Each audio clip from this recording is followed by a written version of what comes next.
All right, Mr. Sean O'Toole, welcome to the REI Diamond Show. How are you today? Awesome, Dan. Thanks for having me. Cool. So is that like a real view vista there in the background? Where are you recording from here, Sean? I do. I live in Lake Tahoe, and I caught your episode with Roger King on the waterfront. You mentioned Tahoe and the mountain vistas, and that's definitely why I'm here. It relaxes, brings down the blood pressure. But that's Emerald Bay right there, and Lake Tahoe, and yeah. So and that's where I live, North Lake Tahoe. So Sweet, sweet. Okay, cool. Well, I'm back in Chicago. Some of my listeners, I don't know if I mentioned it too often on the show, but I got married on Saturday that just passed. oh my gosh, congratulations. Thank you. Thank you. So we ended up doing like a dinner cruise kind of a boat out on Lake Michigan, small thing. So it was like just a little smattering of my family, a little smattering of Katie's family, and it was the time of our lives. And I think the Oh, guests had a good. great time, experiencing Chicago from the lake. It was great. So back to work. Nothing better than being on the water. I'm out there as much as I can be. Nice, nice. Cool. So I want to start if we could, and I know we'll talk about sort of um, your real estate experience and tying that into Property Radar, which is the company that you founded. But I thought we'd kind of go through the woods a little bit and start at the Uh-oh. age of 14. How did you, I assume you say professional software developer at 14. How did you manage to get paid to develop software starting at 14 years old, Sean? Yeah, so my parents bought an Apple II for their business when I was 10 years old, 1978. And I just kind of my mom used my bedroom was kind of big. It was behind the garage. It was kind of big, and so she used my bedroom when I was off at school as her desk and her office, and put the computer on that. And what they didn't realize was that, I would spend the next every day staying up till 2, 3, 4 in the morning, if going to sleep at all, and playing on this computer. And, learned multiple languages, learned how to hack. It even had a modem, so learned how to freak for the folks that are into that. And it's PHREAK, and just got super into it.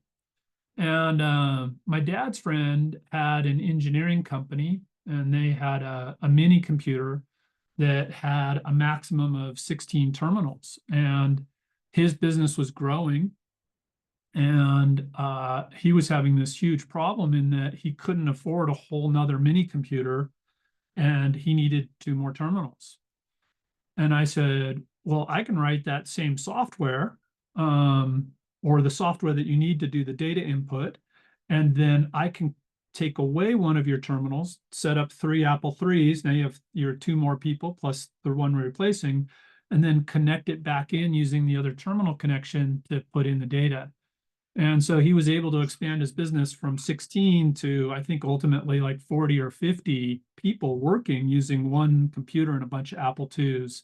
And so I designed that and wrote the software for him, and then, wrote billing systems for another local company and other stuff, and was making a lot of money. Bought a brand new GTI when I was 16, and bought my first house when I was 18, started my first software company when I was 18. So it just kind of kept rolling from there. Okay, so it threw off kind of the cash to get you started on some of these other things then, right? Yeah, for sure, for sure. And That nothing's a is, straight line, so there's a lot more there, but yeah, yeah. I mean, we're talking about years in a matter of minutes here. So was the mini computer an IBM machine? no, it was a Alpha Micro, uh, Alpha Micro. I don't remember the model number now, but yeah. And you had to get these two different type of softwares and manufacturers to talk to each other because the Apple II was not really a plug straight in. This is not the computers we know of today. It was really simple. It was an RS-232 interface, and Okay. it wasn't that ridiculous. So Yeah, yeah, I'm follow tech, read tech kind of stuff. It's helped to make our business do at Diamond Equity what it's done. I don't talk about that often on the show or in public, and I'm not a programmer, but technically oriented. And Yeah. as I would hear these stories, it was like you in 1978 at 10 years old, your parents bought the Apple II, and I'm like, oh man, I missed the boat. And we had like one classroom that I was in. It was sort of an extracurricular type of classroom, so we would go there for an hour or so a day, maybe once a week, and that was the only computer I had. I think through second through eighth grade, and that was in mid 80s to mid 90s or so, I guess. And they taught us, I guess, basic is what we were programming in Yeah, there. for Yeah. sure. And we just had such a limited time, like, oh God, I missed a boat, if I was 10 years earlier and blah, blah, blah, blah. But I look around now at the tools that I've been able to kind of cobble and assemble together, and like it's way easier now to put together a system for 40 to 50 people to start working together in today's Oh my environment than God. it was in, what was it, 1985 or so, maybe, if I was guessing. 85 is when I graduated high school. My high school actually in 1981 got a lab of 30 Apple IIs. And we had a kid that went to our school. His parents were divorced, so we weren't in Silicon Valley, but his dad was an early executive at Apple. And so our school got this pretty early, computer lab. And I ended up running the computer lab in high school. So yeah, lots of that stuff.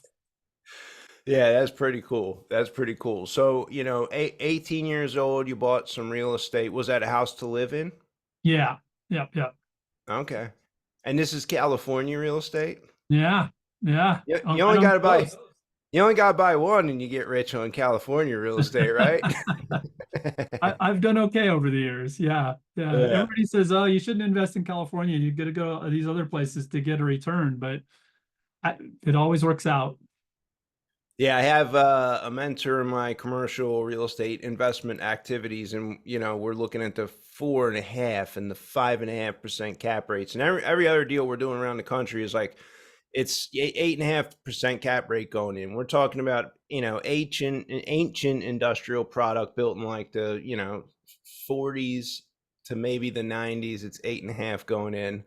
But he's like, look, if you move the needle on the expenses and the income in California and you're buying it at this 5% cap rate, like I don't remember the exact dollar amount, but it's like you make more, create more value per dollar saved or earned because of the low cap rate. And, all things considered, is likely to continue at those relatively extremely low cap rates. So, Certainly has a good history to date, right? Like yeah, there's we'll lots of see. California haters out there, but it certainly has a good history to date, despite the hate. And yeah, so I'm still bullish.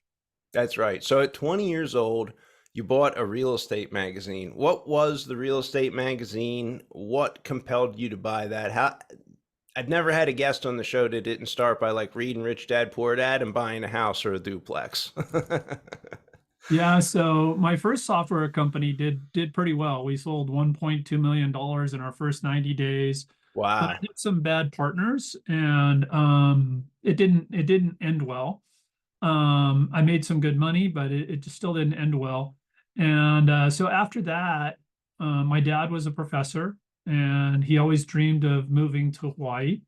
And he was an avid photographer and saw this real estate magazine for sale in the Hawaiian Islands and said, hey, look, Sean, you've got some money and you've got some time right now. Will you go to Hawaii and run this for 2 years? Let's buy it 50-50. And will you go and run it for 2 years? And then I'll take early retirement. He was 2 years away from taking early retirement and run this magazine. And then you can go on and do whatever you want. I actually turned down a job offer from Panasonic to design the terminal for McDonald's, that one with all the different colored keypads that we've all seen. Uh, Wow. yeah, so that would To have to been do the magazine instead? that I did the magazine and went to Hawaii instead. I'm like, oh, I'll go to Hawaii. That sounds good. I'm It 20 years sounded like old. more fun, yeah. Sounds like more fun, right? I was super into windsurfing and water sports and sailing. And so, yeah, go to Hawaii for sure. Nice. Um, What I didn't realize was what was happening in Japan and the debt crisis. And so we bought this magazine literally months before that hit, and the real estate market in Hawaii absolutely tanked. And it was probably the 2 years that I owned the magazine were probably the two hardest years in real estate in Hawaii's history. And it was a very tough business for those 2 years. I managed to make a go of it. But my dad saw how hard I was working and the rest, and he said, I think I'm going to stay a professor. Oh God. So I'm like, well, okay, this has been a fun 2 years, but this isn't what I want to keep doing. And I learned a lot. We had some really great experts. Maybe some of the older folks in the real estate community will remember Hobbs and Herder and folks like that. We would bring out. It's kind of like bringing out Robert Kiyosaki or whatever or Brian. Tracy wasn't. Yeah, or no, I was thinking more on the real estate, Tom Ferry Okay, okay. or Brian Buffini or one of those guys. We were bringing those folks out to speak to our agents as a way to build business. But I just learned so much about marketing, and I've been a student of marketing, since those days. But still, fundamentally a tech guy. And so it was a great experience. I split the magazine for one magazine for the Hawaiian Islands into separate magazines for each island, sold them off, and came back and to California, and then went to work in Silicon Valley. So were these the kind of magazines I used to remember growing up that had all the listings in there? Is that kind of it would be like the MLS in paper form for people who don't And have recall that. access That's to how you work. sold Yeah, houses at the oh, time, totally. right? Yeah, Yeah. absolutely. Newspaper ads and Homes and Land magazine. Homes and Land was huge throughout the U.S. And you would give away these magazines for free and then charge for the advertising and Yep. listings? Yeah. We actually because we were in Hawaii and so many people would grab these things just to look. We actually were the only Homes and Land magazine in the nation to get approval that we put them into newspaper style boxes, and we charged a quarter for each one, just so that people had to be at least serious enough to get a quarter to get one. And but we were the only Homes and Land magazine that did that. Yeah, I remember being at the Jersey Shore growing up. I must have been 6, 7, maybe 8 years old. And I would go get the magazine. I assume it was the same one. I don't remember the name. And I just stare at the listings years before I ever did anything. Yeah. So yeah, you don't want the 7-year-old kid taking the magazine while he's on vacation in Hawaii. Yeah, makes sense. So, give me some of the background on your house flipping career. So that was at some point kind of, I assume, a big bulk of your time was put into that, and you've kind of scaled back a little bit on that. Maybe what markets, what was sort of the strategy, how'd you get into it? Just a quick overview. Yeah, so just how I got there. When I came back, I brought an idea for streaming video to a company that was a compression company, software video compression company. And we actually launched the first streaming video for the internet. Mark Cuban started his company, broadcast.com, on our software. And then I went Wow. to ran software for a hosting company, and we hosted Yahoo and Netscape and Playboy and basically most of the internet back in the early 90s. So got this great experience in Silicon Valley. And then one of the first software as a service companies and in 97. And we were actually filing our S1 to go public in March of 2000, Oof. when the market changed dramatically. And I left the company because the board was like, "Hey, put the pedal to the metal." We had just raised $80 million, and they said, "Put the metal to the metal. It's going to be back later this year." And I just like, this is going to be a disaster. And I was employee number one. Two friends founded it, and I left. And then I took a year off and moved out to my vacation homes, got rid of the Silicon Valley home, and was like, what do I do now? Right? It's not a great time to start a software company, and that's all I'd ever done was be part of software startups. And met a gentleman who was a commercial broker and real estate developer, and he had all this free time, and he was making a few $1 million a year. And I'm like, wow, he's got a pretty good life. You know, we're going kite surfing and snowboarding and surfing and wake surfing, all this stuff, and we're playing every day. And yet he's still making 3 million bucks a year. And I'm like, I want some of that. So he introduced me to a friend that was flipping foreclosures, said I should go write software for that guy. And, you know, at the time in California, there's like 40 guys flipping foreclosures. You know, we called them the 40 thieves. And I said, I'm not writing software for 40 people. I want to write software for millions of people.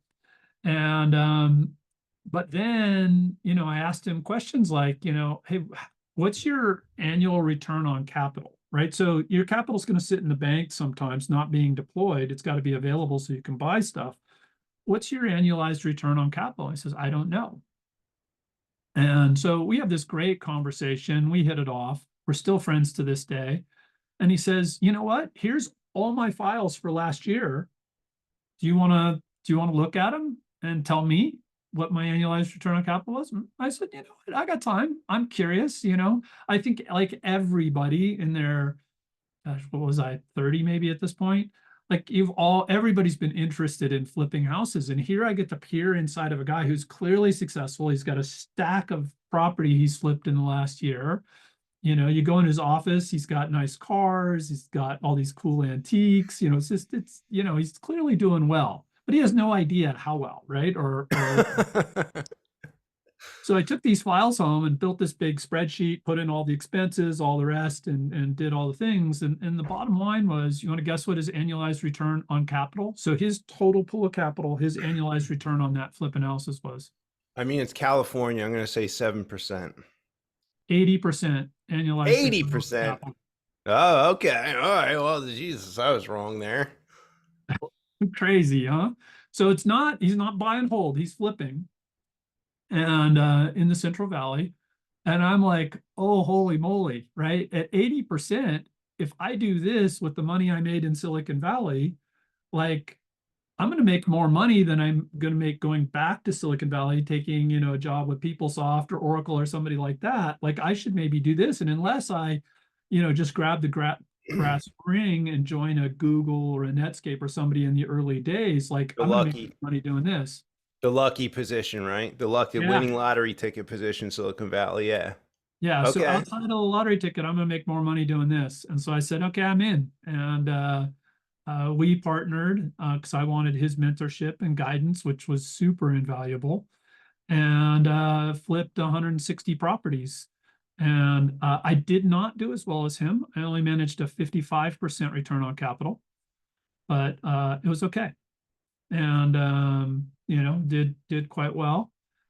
And at the end of '05, I just got the heebie-jeebies about the market. It just was like, so I had that experience in Hmm. Hawaii, you know, where the debt crash or the debt problems, the debt crisis in Japan took me out. I had the issue in tech where, you know, filing an S1 to go public should have made tens of millions of dollars, and instead the company ended up being sold off for pennies on the dollars. And I felt like this was another one of those inflection points at the end of '05. And so I just stopped buying. I said, I'm done. Um, and but I was collecting data on every foreclosure in California at that point, and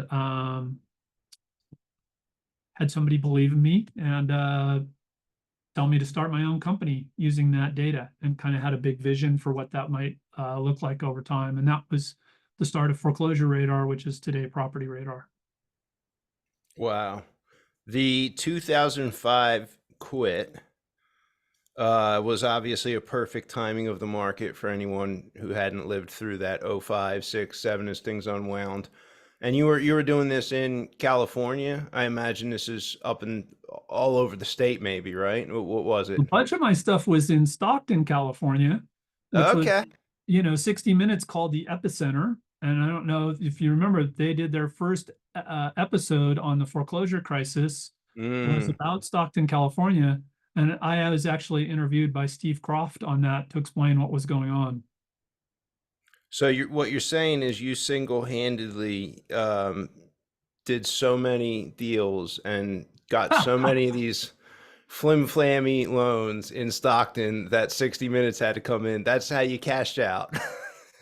So there's a long story there, but um, a friend had actually warned me not to do the 60 Minutes interview, and he said they're going to make you the bad guy.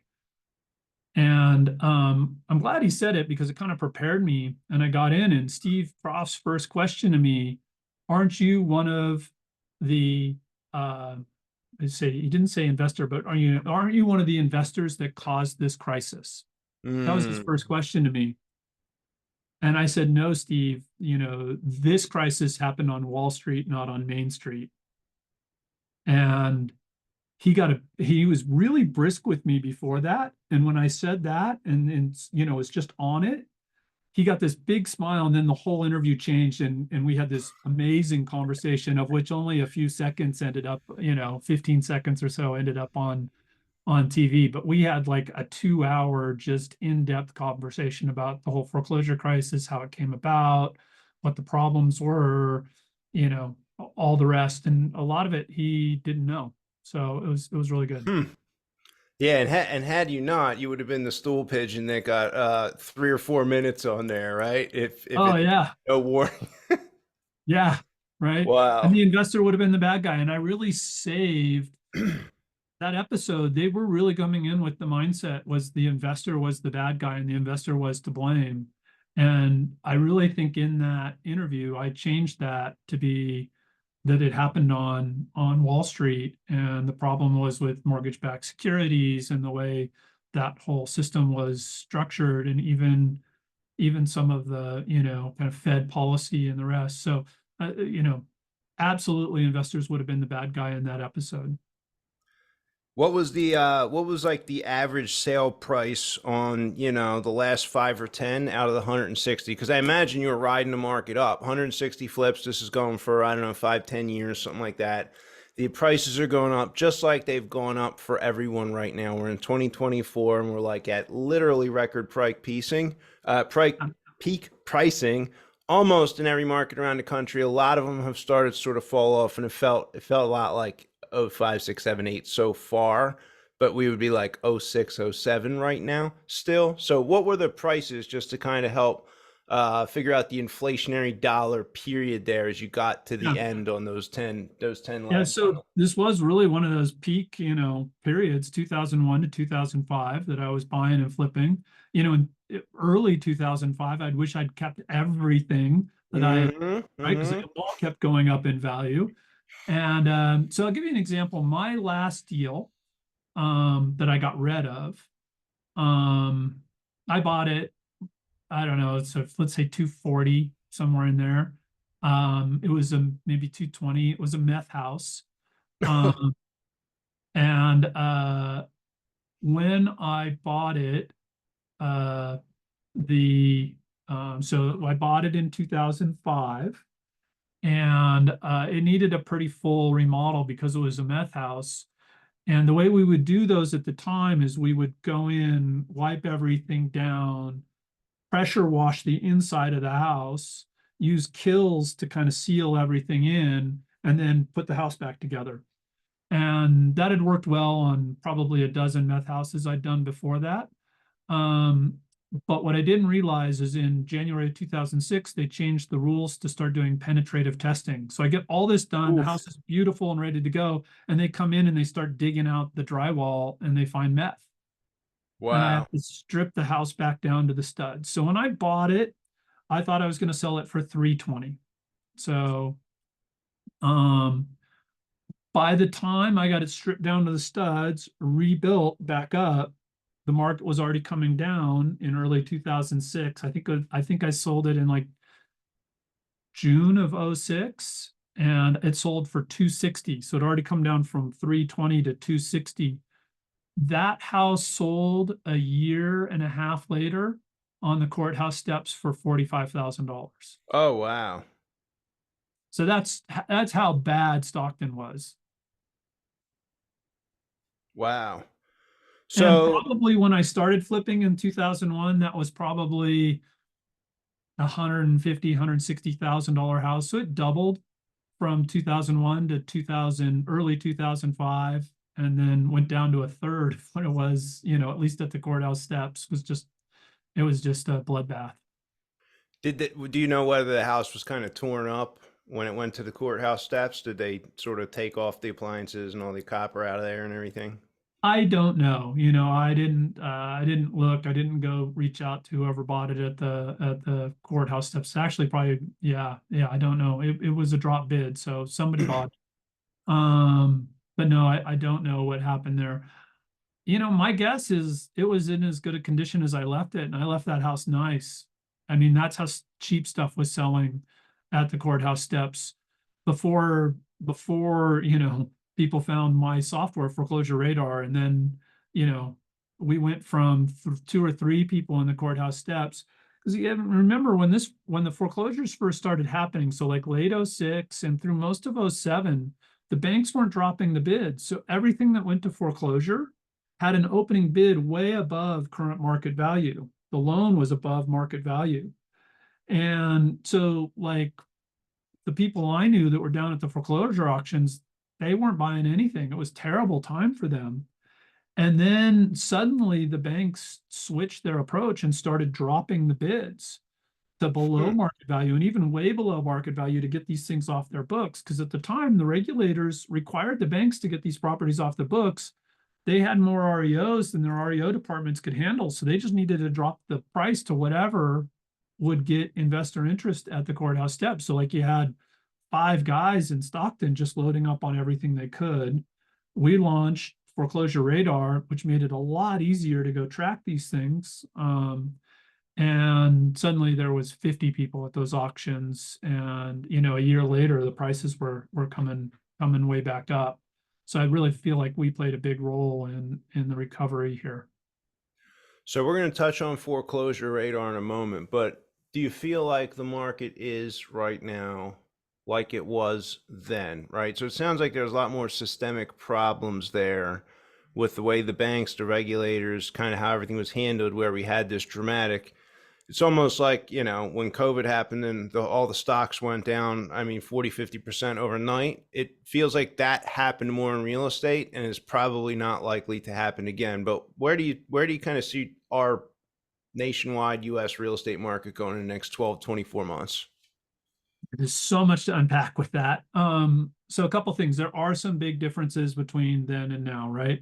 So then, 2005, we had the Pulse loan. If you have a Pulse, you can get a loan, and that was on 100% financing.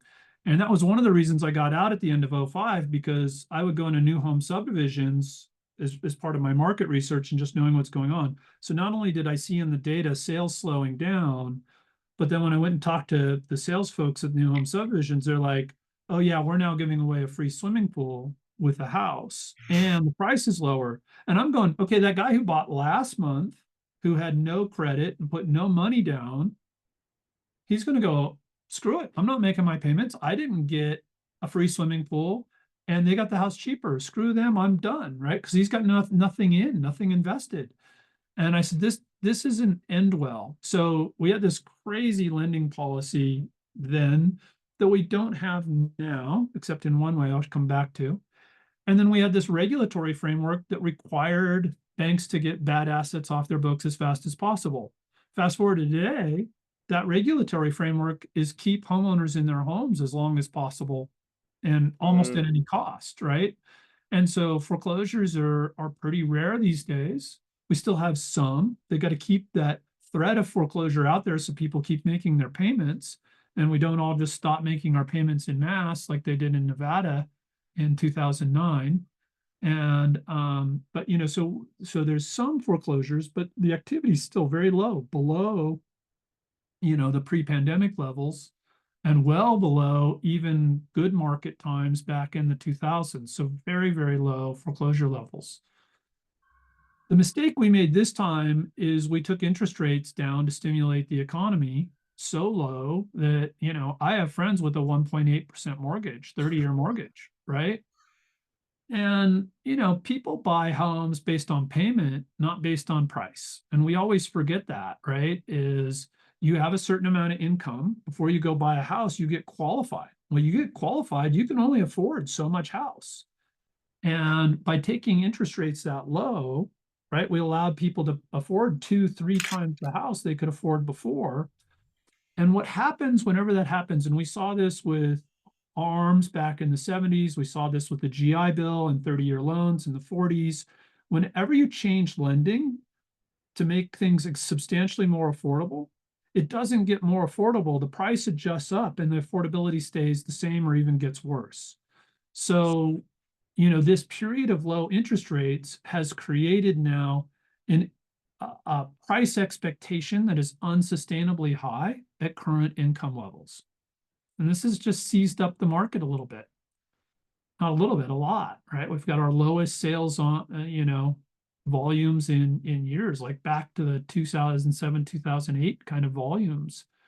And but what we don't have is, in 2008, we had a whole bunch of people with no equity and no skin in the game. We have more equity today than we had total home value back then. I mean, it's crazy the amount of equity we have, right? People are ridiculously house rich throughout the United States if they own a home. I mean, we've really we made this wealth gap way bigger through this Hmm. interest rate policy.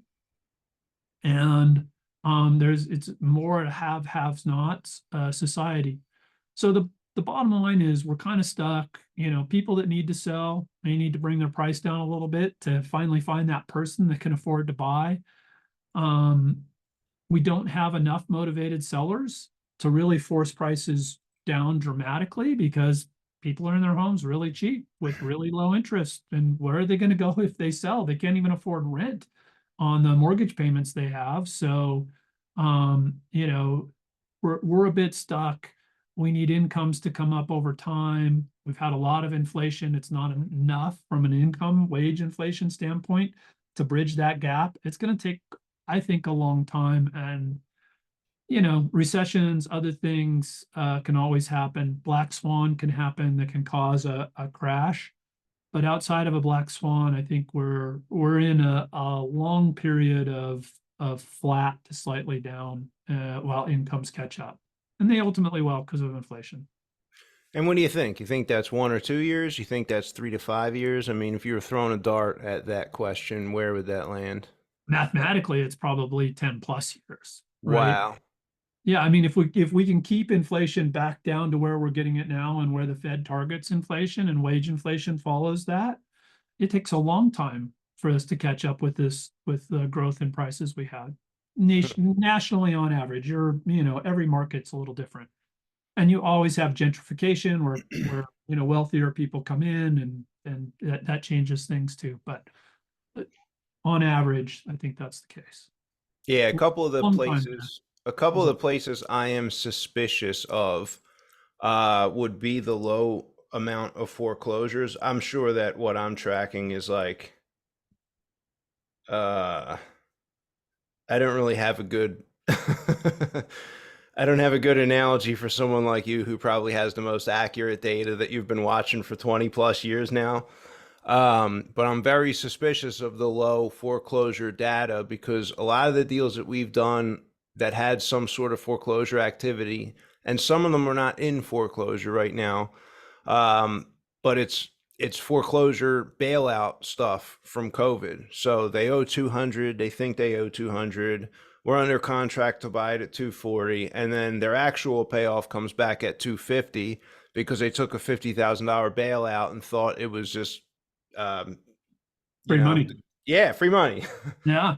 Yeah, so I'm suspicious of that kind of coming home to roost, if you will, especially as credit card balances are at record high and savings across the country, savings rate is at record low. So I think that we could see a lot of the shadow foreclosure inventory, like they're going to the steps. Some of those we like paid back the payoff and brought it current to keep them long enough so that they could find a new place and then go to settlement. So like we sort of saved them from the steps. So they're getting to the steps, and there's not another bailout after you took the first bailout. There's only so much runway there.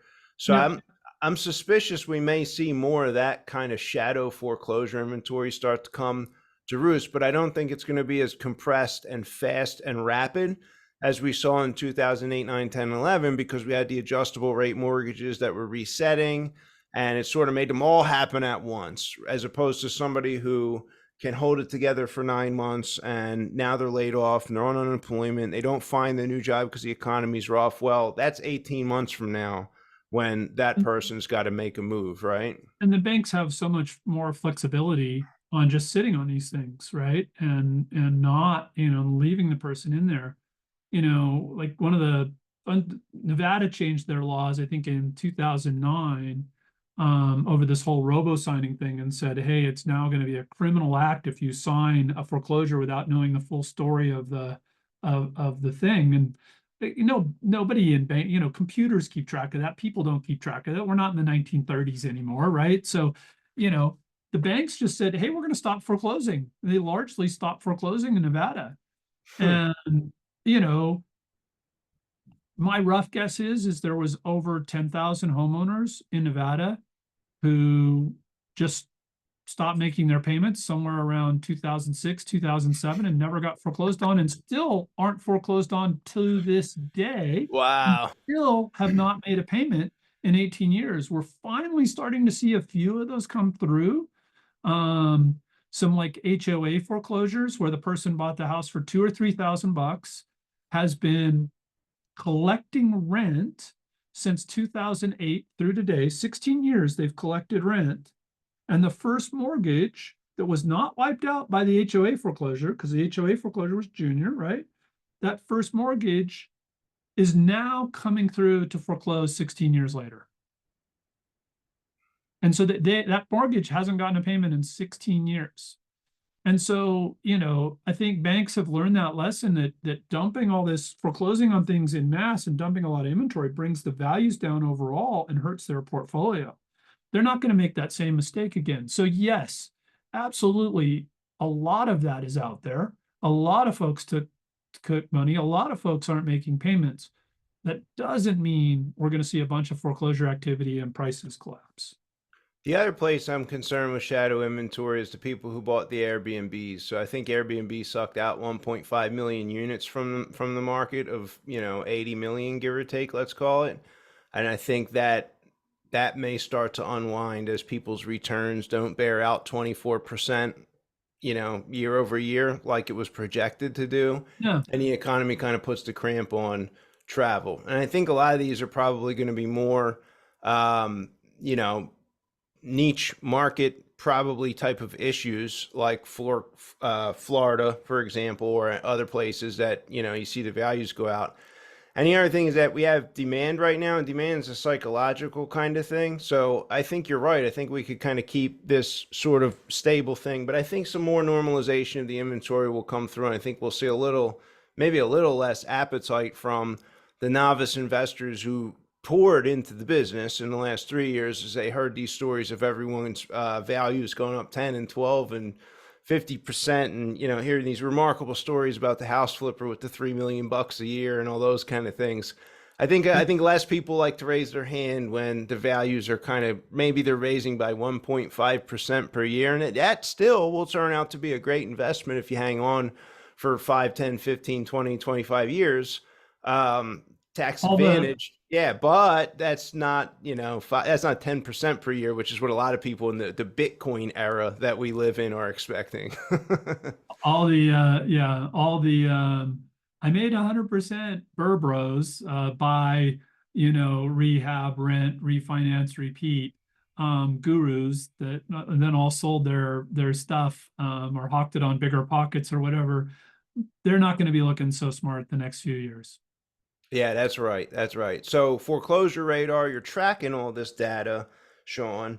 And then this turns into property data. Do you want to kind of give me an overview of sort of, what that was, where it started, and what it is today? Yeah, so we were the first foreclosure service that started tracking what was happening down at the courthouse steps each day. So every postponement, every sale, we could tell you if it went back to the bank or to a third party. And so all the trustee sale investors used us. And then we had this amazing transaction, still do, amazing transaction history that showed so much of the title, it really reduced the work for these trustee sale investors, which is the toughest type of investing because you're buying for cash, without inspections, without title insurance, having to evict the owner. Like, it's the hardest to do. And that's where we started. But I saw that coming to an end. I saw these regulatory changes, and in 2010 was one of the first to kind of be out there saying, "Hey, the foreclosure crisis is over." It Our business in the foreclosure business actually peaked in 2013, so I was a little early, but it was definitely the beginning of the end in 2010. So then I said, we're going to go from being foreclosure information to property information so that we're ready for this. And in fact, our foreclosure business from 2013 to early 2015 went in half. So our revenue dropped in half on foreclosures. So it was the right call to make in 2010 to expand to cover all properties. So now you want to know absentee owners or every home that has a Wells Fargo loan or every flip or whatever, we have all of this in the platform property information. Um, Had a bunch of family uh, issues happen and kind of walked away from the business. It was still running, but it just kind of petered along for a number of years. Lost some family members to cancer, adopted my niece, custody battles, stuff. And came back to the business in 18 and realized that the best use case was actually for marketing to homeowners, right? So if you're an investor trying to find motivated sellers, if you're a roofer, maybe finding everybody with a wood shake roof in a fire prone area, whatever. And when we started bringing in phone numbers and email addresses and ages, demographics data, and all kinds of other stuff, and now have built the deepest property search in the industry, more criteria, more detail than a CoreLogic, a First American, a Black Knight, any of the big boys, and way ahead of all the First American resellers that are pretty much the rest of competitors in the market. And we're seeing a lot of really good stuff with that. And, trying to figure out how many dollars. I mean, we think it was around $50 billion worth of properties that folks bought just back in the crisis days. We're figuring we're probably closing in on $500 billion of properties bought by our investors, probably another $500 billion worth of listings by our agent customers. And it's a system that works. People use the MLS for finding stuff that is listed for sale. But if you want to find the people who are going to sell, you need the off-market data, and that's what we do. Nice, nice. Was foreclosure radar only a Western states kind of a Yep. It Yeah, was. I remember trying to sign up for it and maybe going through a whole thing. I can't remember. Must have been like 2014, 2015. It was a long time ago. And I'm like, oh, well, this isn't going to work for me in Pennsylvania. Damn it. Yeah. I mean, we own California. We have like 80% market share here because that's where we started. And then it was only 2020 that we went nationwide. So that's after I kind of came back after the family stuff and refocused on the business. I said, okay, we've got to be national. And we started to have some competitors, that started national reselling the First American data. And our data was better, our processes were better. And I said, we got to get national and go compete. So why is it so hard to get the foreclosure data? For example, Pennsylvania, I found nobody who can get pre-foreclosure data. This, Yeah, this is one of those things where there's all these different states. They all have different laws and rules, and I really kind of hate that we've made up these terms: pre-foreclosure, auction, bank owned, and everybody kind of uses those three things as the three groups, right? So, pre-foreclosure in a trustee sale state is a notice of default, right? In a judicial state, it would be a lis pendens, typically, right? And then a notice of trustee sale says, okay, it's now scheduled for auction. And a notice of sheriff sale in other states. But every state's different, and Oregon is a one notice state. So their pre-foreclosure notice is their auction notice. So what do you call it? You call it an auction, you call it pre-foreclosure. We call it an auction. So there are no pre-foreclosures in Oregon. But that notice hits about the same time as a pre-foreclosure notice in California. It just gives you all the details that the auction notice has in it. So we call it an auction. And so you get all these vagaries. And then in some states, some of the notices don't have to be recorded with the county. They get posted on the door or published in the newspaper. And mm, with so many newspapers, we can't really get that notice, right? Or we can't reliably get that notice. So every state is a little bit nuanced, and we try to jam it into these buckets. We, instead of having 3 buckets, have something like 15 buckets of all the different foreclosure stages. So we're able to make that a little more detailed. We also allow you to search by notice type. So if you know list pendants are used in your state, you can search by that instead of by pre-foreclosure.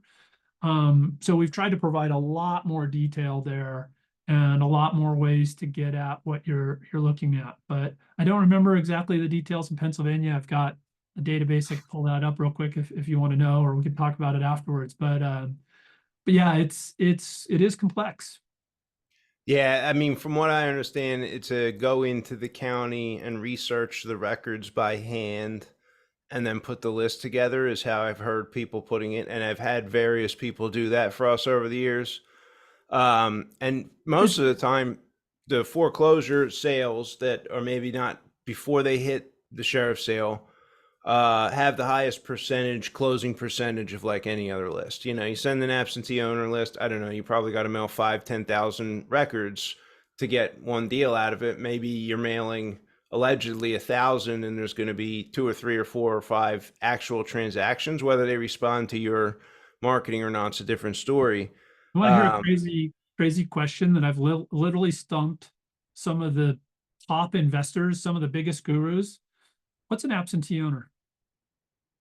I mean, there's a million various reasons for that, right? So most of the time, you're going to have a non-owner occupant, like the tax bill is being mailed somewhere else, is going to be like the simplest Right. absentee owner. But whether that's not actually the case is, you know, So what I like to ask people is like, should you be sending the same marketing to a second homeowner as to a short-term rental owner, as to a long-term rental owner?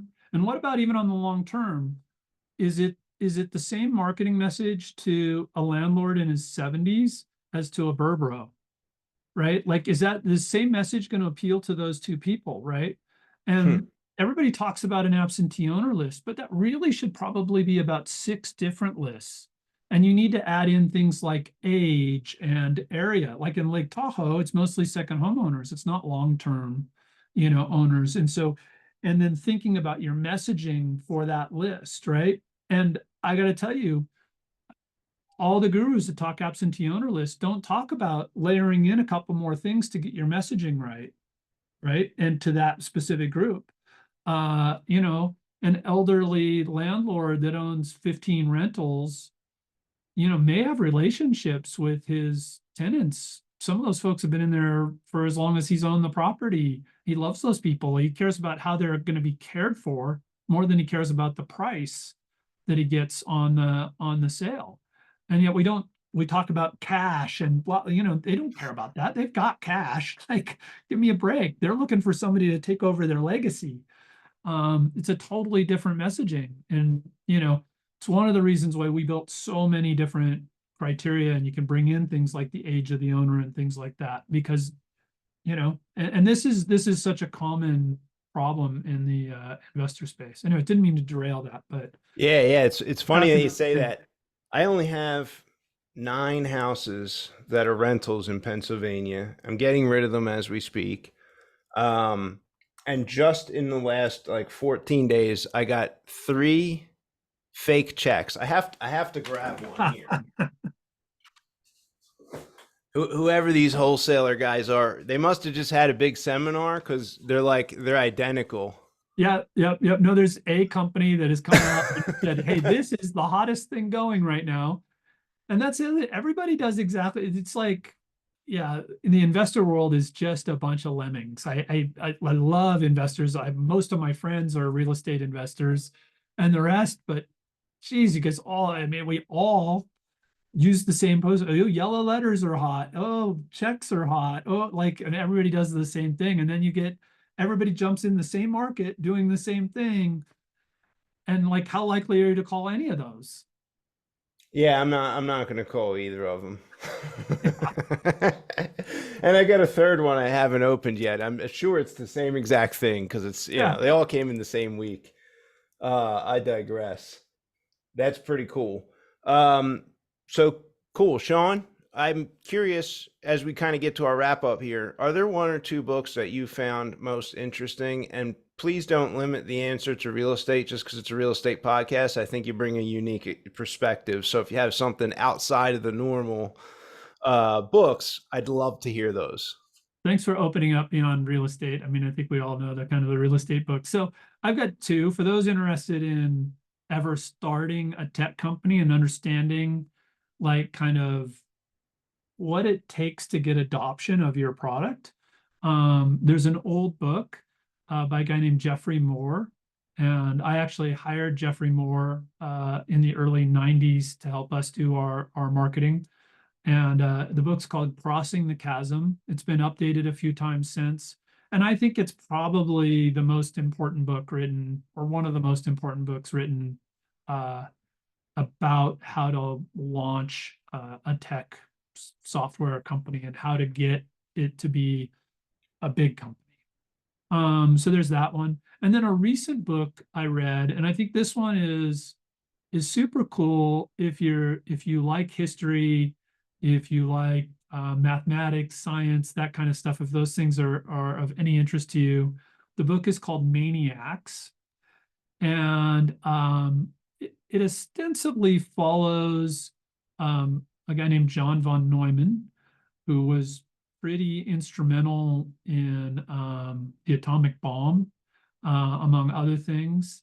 And but this book really lays out how artificial intelligence came to be and some fascinating stories about some of the early pioneers, and we're talking 1950s and 60s, and how some of them became so distraught about what AI meant for our future that they actually committed suicide. Hmm. Um, and these are like some of the most brilliant minds in the world. And I think it's a fascinating book, great bit of history.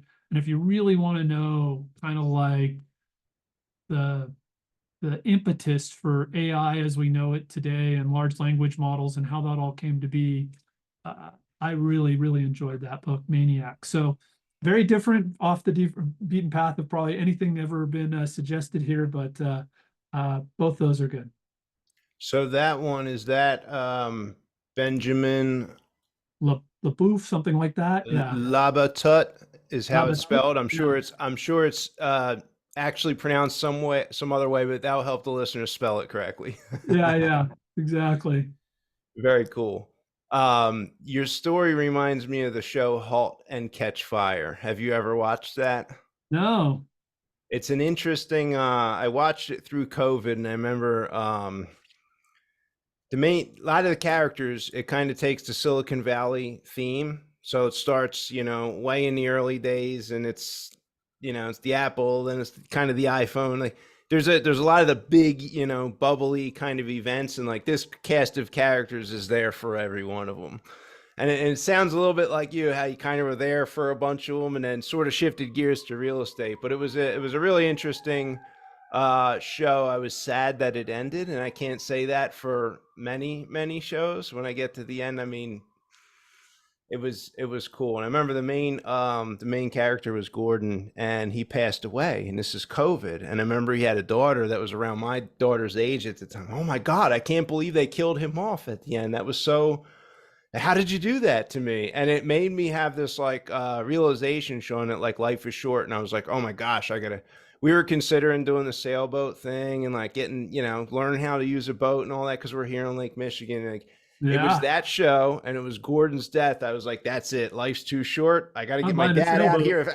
That's it. Awesome. I love it. Yeah, no Yeah, doubt. so that's led to 4 or 5 years out on Lake Michigan with sail and power boats, and it was a great springboard for me. But your story reminds me of the story they go through on *Halt, Catch Fire*, and it's a programmer-oriented kind of show, so it was cool. Awesome. Yeah, I Um, can't wait to watch it. so the crown jewel of wisdom, Sean, if you knew everything you know now, and man, you started producing at an early age. If you could go back and tell yourself on your graduation day in high school, the crown jewel of wisdom, what would that be? I kind of lucked into it, right? Which is, you know, but what I'm telling my son is 22. his final year of mechanical engineering. And, what I tell him is, like, listen, first of all, you know, time on water matters, right? It's just like learning to sail. At first, you're an idiot, right? But the more and more you do it, the better you get, right? So try to pick something that you're going to be passionate about, and not just passionate about now, but try to imagine something like it's a big enough area, field of interest that it can capture your attention and keep you passionate about it for decades, right? So, and lots of opportunity within that, within real estate. One of the things I love about real estate, for me, it was software.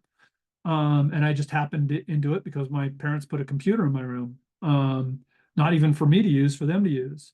And then you want to make sure whatever that thing is, that the rewards meet your needs, right? So both in the software industry and in the real estate industry, if you're successful, the rewards are there in bountiful ways. There are things that you can choose to do that are very competitive or just never going to pay well, right? Like, I love washing dishes. Like, you're never going to get rich washing dishes, probably. Maybe there's a way to do it, but I haven't heard it yet. I don't think anybody loves washing dishes, so it's a ridiculous example, but you get the idea. So, pick something you're passionate about and that you can stay passionate about, where the success has the rewards to meet your needs. Your meet needs, maybe you want to be a commercial fisherman, you just love it so much, or a fisherman, and and you can make enough money that it meets your needs. Great. Doesn't have to be, wealth if that's not what you care about. And then just put in the work, you know. I love all the hacks and stuff, like a Tim Ferriss and the 4 Hour Work Week, and I put all those, to work where I can. But at the end of the day, there's going to be a guy who takes all those hacks and puts in the 60 hours with the hacks. And that's the guy who's going to be most successful, Yeah, not the that's guy who fun. does four. That's funny that you say that. As you were saying, the 4 hour work week, I was like, huh, I read that. And then I just work 40, 50, and 60 hours. Yeah. Great book. But man, I didn't never stopped at four. Yeah. Yeah. And Yeah. I think that's the problem. Every time it's just like AI and everything else. And like the low interest rates up home prices. And once that happens, that's kind of the new normal, right? There's nothing you can't, it's very hard to take Get those things away. So, okay, we get into this life hacking thing, but then the next guy is going to go, okay, I'm going to do all the life hacking and put the time in. And now you got to do both to keep up. And that's unfortunately kind of just the nature of the world as I see it. That's right. So where can listeners get more Sean O'Toole? Do you have a website or somewhere else you'd like to point people? Well, of course, propertyradar.com, that's my life's work at this point, last 16 years anyways. And we've helped an awful lot of people and would love to have folks check it out. You can find me on, LinkedIn's probably the best from a professional. That's where I probably respond the quickest. But Facebook, I don't do much, but I'm there. Twitter or X now. I don't post a lot, but I'm there. Happy to connect with folks and love, I'm definitely a good stalker on X. So I'll see your stuff if you look it up. Love it. So my final question for you, Sean, that I ask every guest who comes on the show, what is the kindest thing anyone has ever done for you? I think the kindest thing you can do for anybody is just to believe in them. And I've had a number of people who have believed in me. There's kind of so many stories there. I was having a hard time picking one for this episode, but uh, one in particular, after I got back from the Hawaii and the real estate magazine, and had done one software company, I met a gentleman who he just kind of stopped me like halfway through and said, how do you know this stuff like around computer science? And I was just self-taught, 'cause I didn't get a degree, I didn't whatever. And he's like, okay, he's like, do you want to come run, software engineering for my company? Well, the guy was essentially the founder of Netscape. He introduced Mark Wow. Andreessen to Jim Clark, and he was the first employee at Netscape. And he started this other company that was really the first hosting company. And not only did he believe in me then, but after he sold Netscape, or after Netscape was public and he left, and then he sold this other company, obviously made a fair bit of money. He started investing in real estate, and of course I was doing that. And I wrote software for myself during that period of time, gave him access. And in that 2005, when I'm like, oh shit, what do I do now?